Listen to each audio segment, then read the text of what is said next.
விடியா திமுக ஆட்சியில் தமிழகத்தில் தற்போது சட்டம் ஒழுங்கு பிரச்சினை, கொலை, கொள்ளை, கள்ளச்சாராயம், போதைப்பொருள் விற்பனை, சொத்து வரி உயர்ந்து மக்களை வாட்டி வதைத்து வருகிறது என முன்னாள் அமைச்சர் கடம்பூர் ராஜு தெரிவித்துள்ளார். தூத்துக்குடி வடக்கு மாவட்ட அதிமுக சார்பில் ஓட்டப்பிடாரம் சட்டமன்ற தொகுதிக்குட்பட்ட புதியம்புத்தூரில் அதிமுக உறுப்பினர்களுக்கு டிஜிட்டல் உறுப்பினர் அட்டைகள் வழங்கும் விழா முன்னாள் எம்எல்ஏ மோகன் தலைமையில் நடைபெற்றது. இதில் சிறப்பு அழைப்பாளராக முன்னாள் அமைச்சரும் கோவில்பட்டி எம்எல்ஏவுமான கடம்பூர் ராஜு கலந்து கொண்டு உறுப்பினர் அட்டையை வழங்கினார்.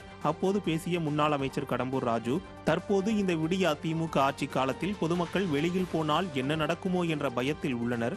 அதிமுக பொதுச் செயலாளர் எடப்பாடி கே பழனிசாமி தமிழகத்தின் முதலமைச்சராக மீண்டும் பொறுப்பேற்பார் என்றார். இந்த நிகழ்வில் கழக நிர்வாகிகள், தொண்டர்கள் பலர் கலந்து கொண்டனர்.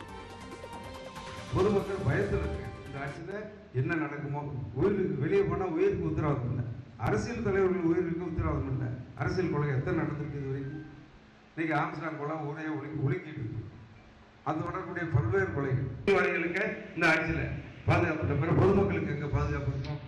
மாணவர்களுக்கு கட்டி கொடுத்து இதெல்லாம் சட்டமன்ற தேர்தலில் எதிரொலிக்கும். எனவே இந்த பார்லிமெண்ட் தேர்தலை பற்றி நம்ம கவலையே படலாம்.